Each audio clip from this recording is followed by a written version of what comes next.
Well, hello electronics and retro computing enthusiasts. Welcome back to my channel. Mike here, and today we're going to inaugurate a new series of videos on this channel, and I'm going to call it Retro Computing Find of the Week. And we'll see how long I can keep up this weekly cadence of finds and videos. But first up on this new series, we have a Macintosh Plus 1 megabyte computer here. It's an oldie but a goodie. At least they tell me it's a goodie. I'm the first to admit I don't have a lot of experience with Macintosh computers.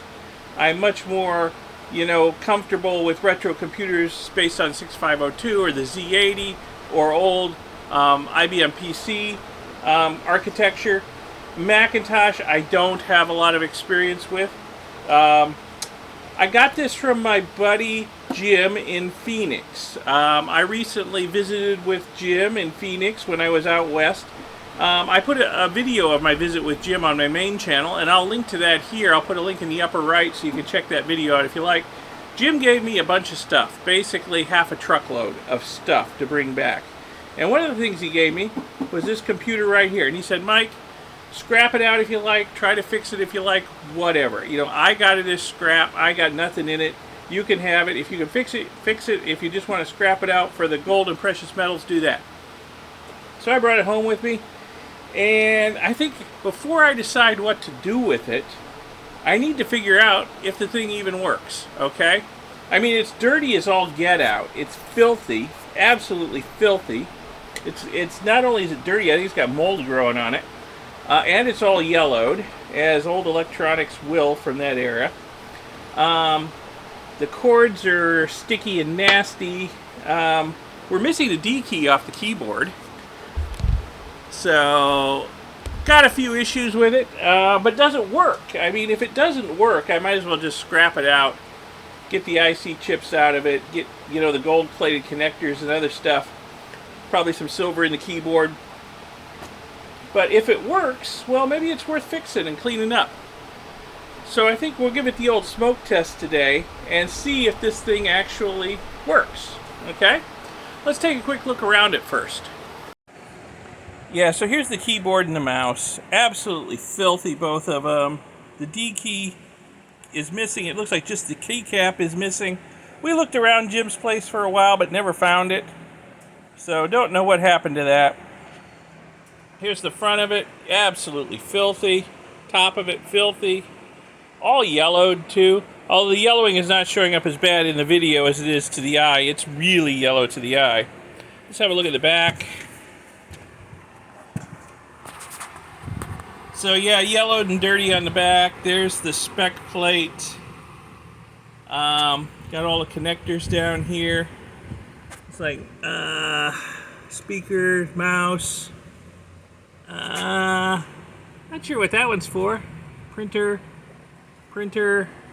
modem. Actually, I'm not sure what these two are for. That one says printer. Like I said, I'm not a Mac expert, so I don't know. I'll have to do a little research if I get this thing up and running, what all these connectors are for. But I'm pretty sure that's the mouse, so I'll hook the mouse up to that before we fire this thing up, just to see what happens. Okay, let me get to hooking things up, and we'll give this thing the smoke test. I'm doing it outside just in case it does let the stinky smoke out. I'm not going to stink up my my office in the house. Just in case this thing goes up in flames, it can do it out here in the great outdoors. Okay, let me get to hooking it up. Yeah, this mouse connector is nasty. It's sticky and gooey. The plastic's obviously disintegrating a little bit. Hopefully, everything's going to make a connection here. Power cord. Even the power cord's filthy. I'm thinking this thing must have been stored outside for a while before Jim got it. Just absolutely nasty. Let's see, the power switch is off. Alright, let's put the keyboard in. So I have not powered this up yet, so I don't know what's going to happen. But we'll catch it on video if it explodes or catches on fire. So, that should be cool.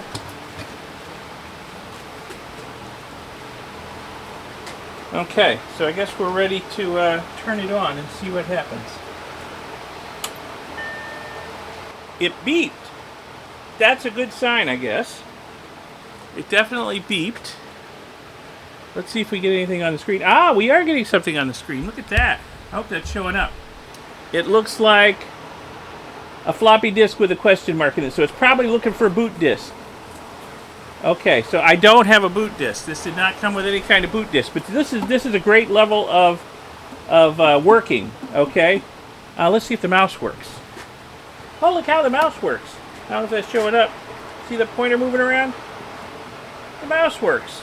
Okay, that's excellent. That tells me a lot. The processor's running, the video's working, the mouse is working. I don't know any kind of...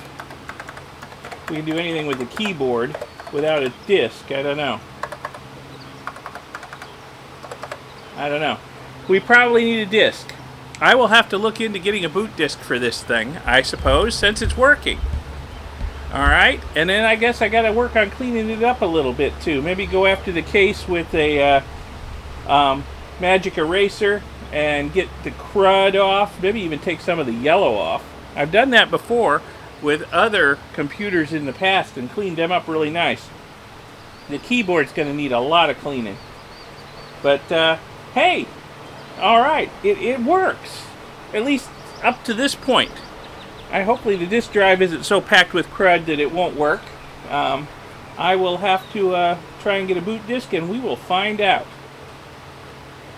Anyway, no magic smoke, no flames, no explosions, so that's a good sign. And I know these things have a following too. So if I can clean it up and get it working, I might just put it up on like eBay or something for sale. Because I am really not a Mac guy, so I don't really have a use for it. But if I can get it working, I'm sure somebody out there has a use for it. So, alright. Well, thanks for watching this first video in the series of Retro Computing Find of the Week. I think this is a pretty good find, especially since it works. And we'll see what I find next week. So if you found this video at all interesting, educational, informative, whatever, give it a like, give it a thumbs up, and subscribe to see my future videos. Check out my main channel, Omega Geek 64. That's where I got this from a friend of mine who's into e-waste processing, like me, which I do a lot of e-waste processing on my main channel. But not everything immediately gets rendered down for its gold and silver. Some things, you know, if they work, well, they'll get cleaned up, fixed up, and maybe put back into circulation. So check that out, and thanks a lot for watching this video. I'll see you in the next one. Bye.